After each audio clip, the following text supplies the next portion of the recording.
I got a lot of requests to roast painters, but I didn't want to do it too hard because I know a lot of painters aren't scared to go back to jail. They get pretty pissed because the misconception is all you need to be a painter is a ladder, a paint pole, a brush, a pair of white pants. But that's absolutely false. It requires a lot of training. It also requires a neck tattoo, children in 3 different counties, and a lot of stories about how your ex-wife's a bitch. Also, an untrue stereotype is that all painters are drunks. That's absolutely not true. Actually, a lot of them are meth heads, or they prefer to be called Methodists. It's not the meth. People wonder why painters are so skinny. It's actually because they have a can of thinner in their van. Get it? A can of thinner? Like paint thinner? Just kidding, a lot of them are fat as shit. The easiest way to watch a painter's head explode is to tell them how easy it is to do their job. Call them for a quote, and tell them how you could do it yourself, you just don't have the time. Basically letting them know that you think that anyone could just do their job that they've taken years to learn how to do. I'm not entirely sure, but I don't think there's any more of a beat-down asshole than a new construction painter.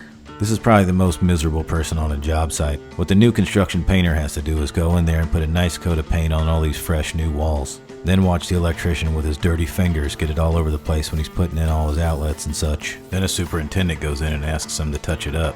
And a floor guy beating the shit out of it. And then the superintendent calls him in to touch it up. Then a punch list guy comes in with a roll of blue tape and sticks it all over the walls for the drywall guy to fix his stuff and the carpenter to fix his whatnots. And then the superintendent calls the painter to touch it up. But the thing is, you can't often just touch up a spot. You'll have to redo the whole wall. So on new construction, a painter could end up painting the same wall 835 times. And then the painter will have to spend the rest of the day or the rest of the week arguing with some dead-eyed general contractor explaining him to why he should get paid extra for that additional work. Old construction painting isn't a load better. Homeowners think that a paintbrush is a magic wand and it can fix bad carpentry or bricks that are falling out, or somehow paint can miraculously fix rotting wood.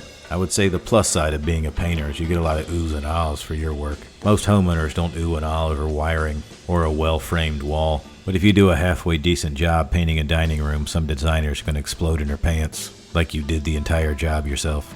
The reason that a lot of painters get super pissed that they think everyone can do their job is because they don't know what their job is. It entails a lot of different things. Sometimes it's wallpaper, sometimes it's staining.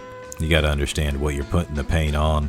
And a lot of people bitch, they'll look at old houses and be like, why don't painters put that kind of detail in anymore? Most good painters would love a type of job where they have to put in a lot of intricate detail. They just have this weird tick where they want to get paid for the work they do. And it's hard to get a good painter, so if you find a good one, be sure to hire them as quick as possible, especially before they fuck around and violate their probation.